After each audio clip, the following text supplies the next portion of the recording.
Өзүбүздү тааныштыра кетсек, 3-класстын окуучулары жана апалары, 3-класстын класс жетекчиси Ишена Жангелдиевна. Бакыр Мадаминовдун Энелер мектебинин автордук программасы боюнча жалпы республикалык деңгээлде иш алгылыктуу жүрүп жатат. Ошонун негизинде биздин мектепте дагы ата-энелер менен ата-энелер чогулуштар өтүп турат. Ал эми биздин Талас областында болсо баарыбыз эле жалпы билебиз. Бул энелер мектебин жайылтууда ушул биздин өзүбүздүн Салтанат Эжековго ушул кишинин эмгеги зор. Ушул Салтанат Эжекенин аркасында Таластын баардык мектептеринде алгылыктуу иштер жүрүп келет. Азыр мен сиздерге ушул энелер мектеби боюнча чакан слайдыбыз бар. Анан кийин слайдтан кийин уласак,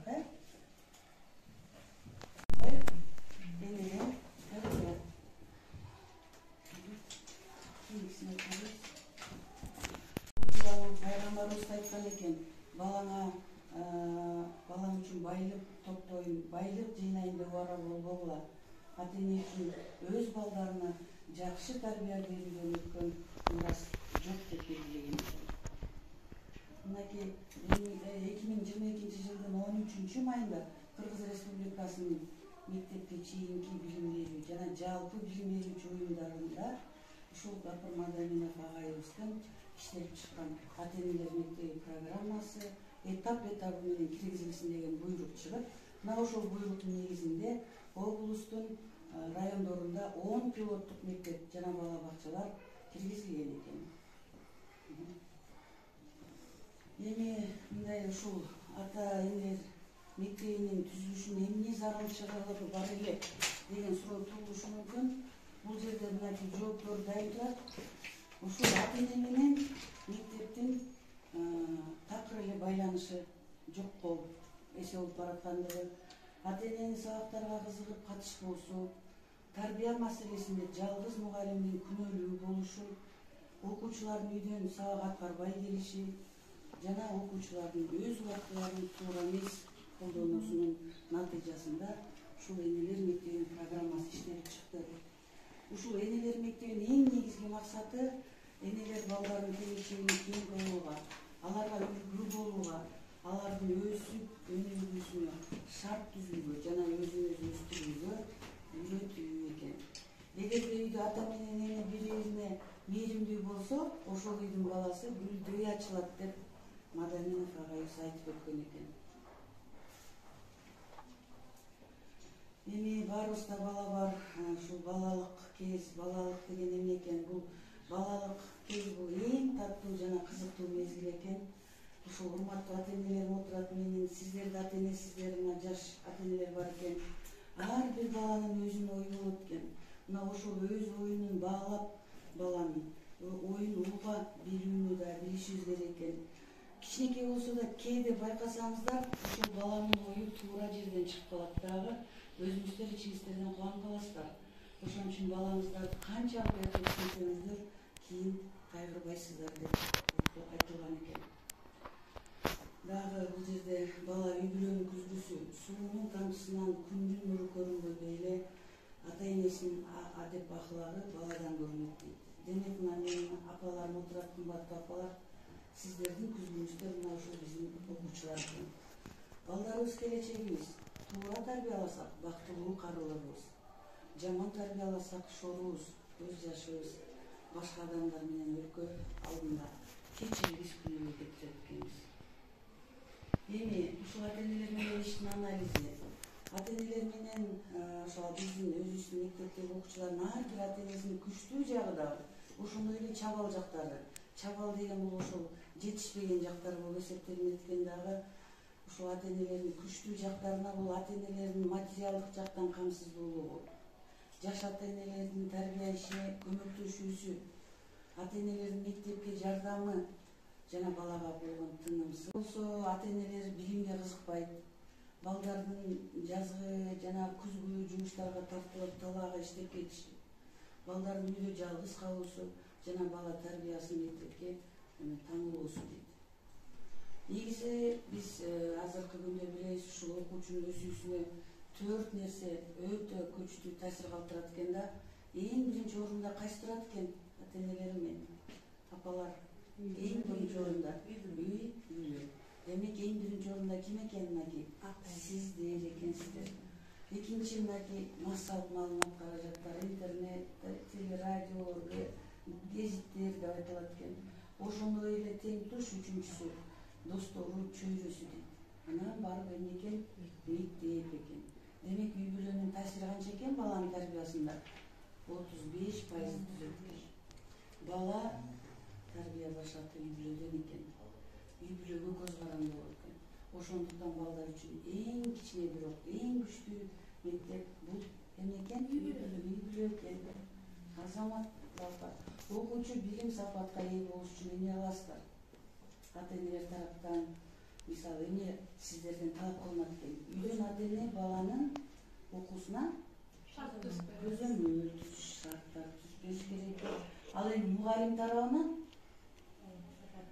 балага сапаттуу билим берүү керек экен. Ал эми биздин балдар тарабынан болсо эмне экен? Сабакка болгон кызыгуусу жана тынымсыз билимге кызыгуу алдыга карай жылуу экен. Эми ата-энелер мен сиздерге жана биздин урматтуу конокторго 3 сөздү айткым, сыйкырдуу сөздү айткым келет. Ушул сөздөрдү балдарыңызга көбүрөөк айтсаңыздар, балдарыңыздарга чоң таасир калтырат да. Мен сага ишенем. Ушул сөздү күнү көрөп бир нече ирет айтсаңыздар, сен акылдуусуң, мактаңыздар. Сенин колуңан бардыгы келет. Мен билем, сен баарын болот деп балдарыңыздарды мактай бериңиздер. Көңүл бурганыңыздарга рахмат. Бул ата-энелер мектеби, энелер мектеби боюнча кыскача маалымат камтып өттүм да.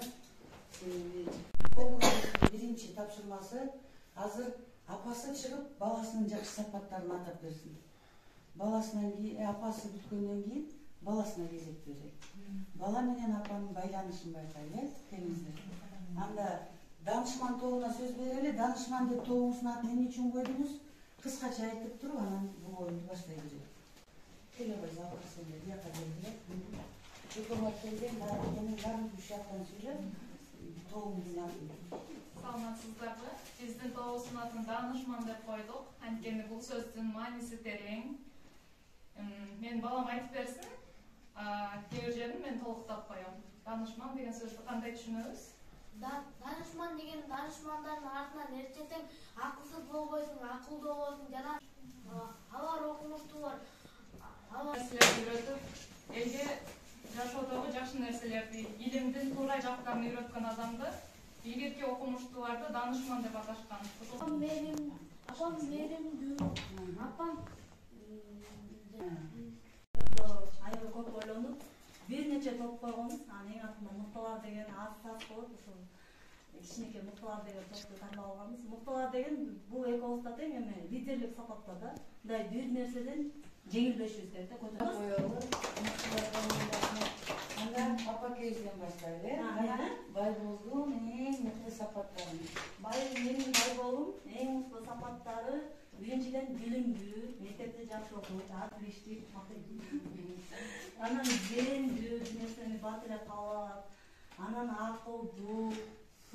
Биздин тобубуздун аты Чынарым, баарыбыз бала деп өстүп жашап келебиз. Балдар биздин азыр өсүп келаткан келечегибиз, бир-эки сатырыбыз бар эле, ошону окуп коеюн Чынарым жөнүндө. Жылдар өтөр, мезгилдер мунар болор, келечекке өткөнүм тумар болор, өмүрүмдүн өзгөчө бир жазында жаңы сайган чындыгым чынар болор деген чоң үмүтүбүз бар.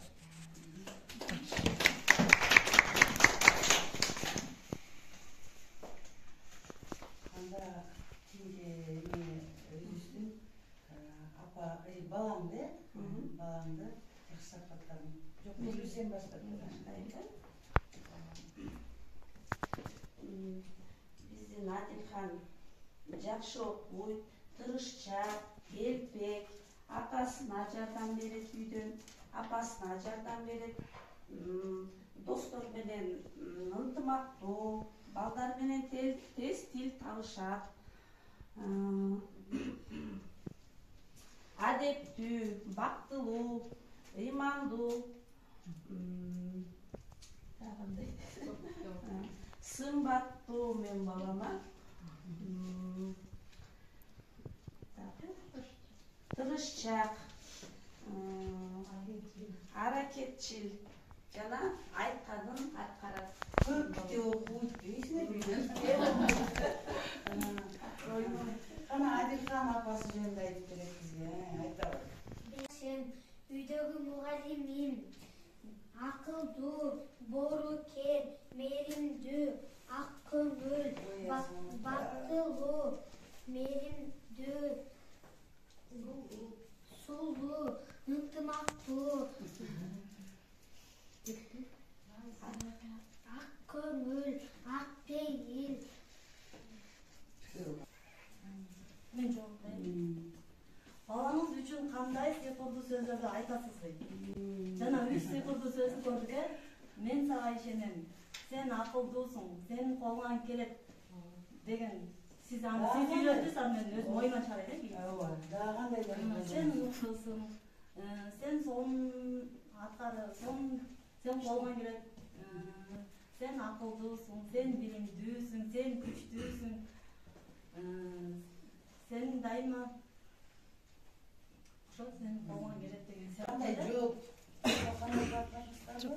Чыныгы жашоодо айтасызбы же азыр эле ойлонуп айтып койдуңузбу? Чындыгы үйдө. Үйдө айтам ооба. Үйдө айтам. Азыр ойлонуп айтайынбы дегениңизге карата. Жок, аны өз оюман айтайын дедим. Биринчи жана 3 сыйкырдуу сөздү көрсөтпөдү. Биринчи эжекесин көрсөткөнүн айттым. Жок, алакан сен де өтүрөсүң. Сен кимге алаканын алып бер. Алып даярдан берейин да. Баланын өсүүсүнө 4 нерсе күчтүү таасир этет. Алар кайсылар? Жамиле эжекебиз айтып кеткен 4 нерсе экен булар. Биринчиси эле үй бүлө таасир этет экен балдарга. Анткени көп убактысын үйдө өткөзүп жатышат. Бизди көрүп, бизден тарбия алып жатышат булар. Биз кандай өзүбүздү алып жүрсөк, биз кайсыл нерседен кандай нерселерди кандай мисалы өзүбүздү кандай көрсөтсөк, ар бир ситуацияда балабыз да ошондой болуп өсөт. Биринчиси үй бүлө, экинчиси массалык маалымат каражаттар. Азыр баарыбыз эле телефондон көп маалыматтарды алып жатпайлыбы? Булар өзүнө керектүү нерселерди көрүп, илим жөнүндө, билим жөнүндө көп нерсе көрүшсө, булар туура тарбия алат деп ойлойм да. Анан кереги жок нерселерди көп көрүп, биз анысын да контролдоп коюшубуз керек үйдөн. Туура эмес нерселерди көп көрүп, биз буларды карабай калган болсок, булар терс жака которулуп кетиши мүмкүн. Үчүнчү нерсебиз болсо, өзүнүн айлана чөйрөсү, достору. Бизден чыккандан кийин досторуна кошулат. Досторунун бир сыртына карап коюшубуз керек. Кандай тарбиядагы балдар болуп атат, досторун кошуп туруп, өзүбүз деле, алар деле биздин балдар да мисалы. Кошуп туруп, жакшынакай сөздөрүбүздү айтып, тарбиябызды берип койсок болот. Кошунанын балдарына болобу, классташтарына болобу. 4-үнчүсү бул мектеп. Мектепте көп болсо 4-5 саат жүрөт экен, бирок мугалимин көрүп, булардагы Уруп согуу аркылуу баланы кандай абалга жеткирип коет дейт. Тыйып коркутуп урганда бала биринчиден коркок болуп калат, тартынчаак болуп калат, өз оюн жеткире албайт. Ар кандай стресстерге кабылып, ар кандай жаман нерселерге барышы мүмкүн. Достору менен көп сүйлөшпөй калат, сабакка көңүлү келбей калат. Ушул эме боюнча Гүл апабыздын эмеси боюнча окумуштуулар изилдөө жүргүзгөн экен. Ошол изилдөөлөрдүн негизинде баягы көп кылмыштуулукка барган адамдарды изилдесе, кичинекей кезинде ушундай стресске калып, ата-энеси уруп, согуп, тыйып кармаган балдар кийин ошо келечекте баягы эме болуп калат экен да, балта чабып калат экен. Бул сиздердин кулагыңыздарга күмүш сырга болсун деген эле эмеде балдарыбызды жакшы тарбиялайлы. Анда сиз дагы кийинки эмеңизди алып бериңиз, сурооңузду. Балдарга кандай апа керек деп ойлойсуңар деп. Кыскараска жооп берейин. Балдарга мээримдүү апа керек, сабырдуу, таза, тыкан, эмгекчил, мээнеткеч, мына ушунун баарын биз кылсак, балабыз бизди көрүп кайталайт. Балдар биздин күзгүбүз. Анан балдарга дагы сабырдуу апа керек. Балага бактылуу апа керек. Кимге тапшырманы алып? бала ыйлап жатса көңүл бурбай коюуга болобу дейт. Көңүл бурбай бурбай коюуга такыр болбойт. Бала ыйлап жатканда, аны көңүл бурбай ошол боюнча калтырып койсоң, ал өзүн керексиз сезип калышы мүмкүн. Ошентип ошол боюнча өсө берсе, бала өз ою менен өсө берет, туура тарбияны албайт. Бизден бала ыйлап жатканда акырын сүйлөшүп, акылыңды айтып, Акыркы жолу окуй беребиз, күндө эле окуйбуз. Адабий болгон сайын окуйбуз. Так. үйүбүздө өтө деле көп эмес, эми 10го жакын чоң калың китептер бар, аларды эми окуп баштайбыз буюрса. Азыр болсо талим тарбия берчү жомок китептерин уламыш ачелерди окуп берип, окуп бергенден тышкары талдап бергенге да убактым көбүрөөк кетип атат да. Бала өз каалагандай түшүнүп албасын деп, туура түшүнсүн деп, өз оюмду айтып, мындан сурап, азыр кичине чыгармалардан баштадык. Үйдөгү чоң китептерди буюрса эми баштайбыз. Канча китеп болду? 10, 20, 15. 9-10 бар. Демек китепти көбөйтүшүбүз керек. Көбөйтүшүбүз керек. Анткени китеп окуп алгандан кийин аркаңыздарда жөн эле ийгилип калбасын. Китепсиз чоңойгон бала суусуз өскөн дарак менен барабар дейт. Эми карасаңыздар, китеп парашют сыяктуу. Ал жабык кезде эч кандай керекке жарабайт. Ал текчеде турган китеп, ал эсептөөлүү болуп, ошол китепти ачып окуп бериңиздер балдарга. Эми канча жолуктуңуздар, ошончо жылтышча берип коюңуздар,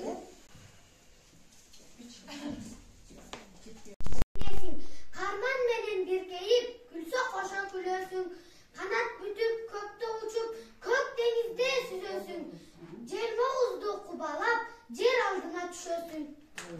Элер менен уздар кийиз менен булгары бетине, жыгач менен темир бетине көздүн жоосун алган көрктүү улуттук буюмдарды, ушундай оюн чийимдерди түшүрүп буюмдарды жасашкан экен да.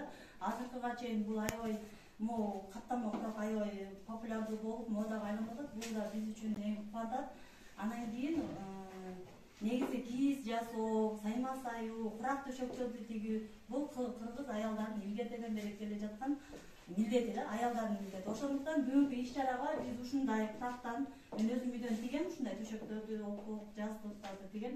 Ушундай курактан жасап келдик, китепче жазадык. Анан оюн чийимдерди түшүрдүк. Жакшы оюн чийимдердин түрлөрү көп экен. Бугу, кочкор мүйүз, кош мүйүз, кош тырнак, кас канат сыяктуу экен да. Анан бул жерге дагы 1-2 түрүн түшүрүп койдум. Мен курактын. Бул болсо лабиринт курак, анан бул мончок курак экен. Анан ичине китеп жөнүндө сонмор жаздык, кана окуп койсуң. Биринчи бетине макалдар жаздык. Китеп билим булагы, билим өнөр чырагы. Кийинки бетине кабышмак жаздым. Сандыгым бар өзгөчө, колго алып жүрөмүн, ичин ачып аңтарып, өмүр сырын билемин. Анан бул жагына дагы мекен жөнүндө сүрөт тарттым, анан бияка өрүн жазып койдум. Учу кыйры кең мекен, алдай элеген энемсиң, бүт дүйнөнү кыдырсам да таба албайм сага тем.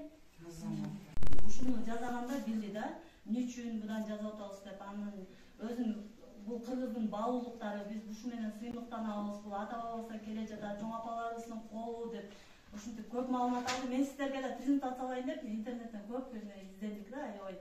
Ошондо жакшы, биз үчүн жакшы болду. Эң сонун убакыт өткөрдүк, пайдалуу болду. Мындан да көп жазайбыз деп ойлойбуз. Дагы бир китепчебиз бар. Ал жомок, ичин баары жомок жазганбыз.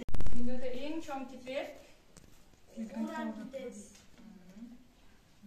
Ушундай маалыматтарды жаздык ичине. Экинчи бетинде болсо китептин ар кандай пайдалары. Китептин маалыматтарды чогулттук, бир аз ошону окуп берип кой.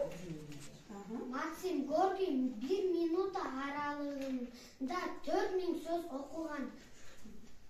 Сталин күнүнө кем дегенде 400 бет окуган. Кийинки макал лакаптар, кийинки бет көркөм анан адабий китептен бир аз логотип бар эле, бир айтып коелу. Сусаганда жол жүрүп, сага тодо кезигет, бүт тамгасын жолотсо, таштан ташка секирет. Ал эмне? Сиздер билсеңиздер айтыңыздар. сүйлөсүн чыгат. Саламатсыңбы түлкү? Саламатчылык сүйлөсүн. Ай, сенин териңден жакшынакайын карачы. Сен мындай жалтырак болуу үчүн эмне кыласың? Эчтеке кылбайм. Мен кылганды сен деле кыла аласың. Кантип үйрөтчү? Үйрөтөм, дейт түлкү мыйыгынан күлүп. Тетиги көк музду көрдүңбү? Ошого барып жап, күндүр түндүр жатсаң, териң жалтырак, жүнүң калың болуп калат. Десе, сүлөсүн барып муздун үстүнө жатат. Ага, Кuyruğlar ne tarafa takkandı? шашып кеттик. Kuyruğunu takkosunuz bunlar. Колуңду, бутуңду. Колуңду, бутуңду. Бу Ay,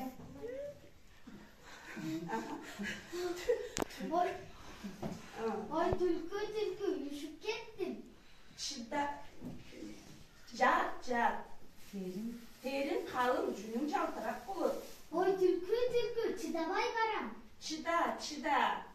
Сүлөсүн чыдабай, жулкуда муздан ажырай албай, көрсө куйругу музга толуп калды.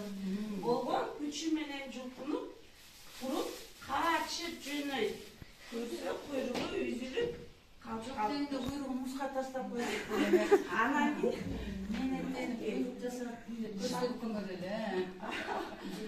ошондон бери сүлөсүндө куйругу кыска болуп калды. Kayın o koyuyorsun.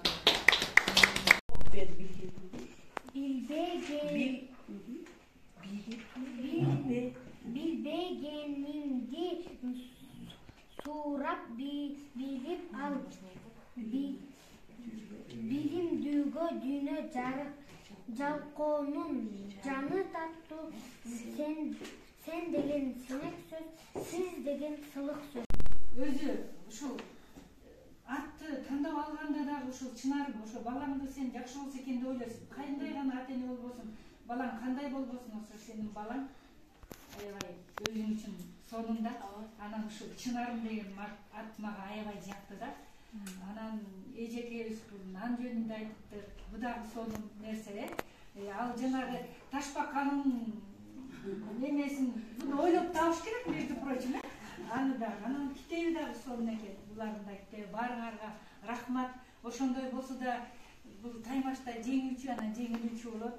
Анан ошо эсеп боюнча биринчи орунду мыктылар 18 upay. 18 упай менен мыктылар тобу алды. Çok algılar.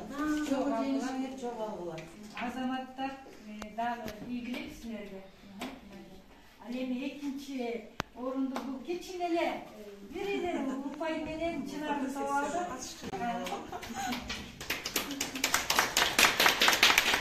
Главное участие дейди.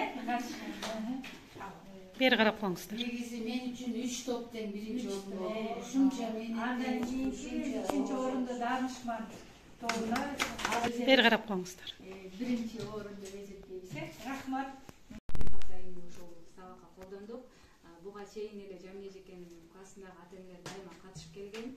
Анан ошол конкурстун жеңүүчүлөрүнүн негизинде дагы жеңүүчү болуп таап атабыз.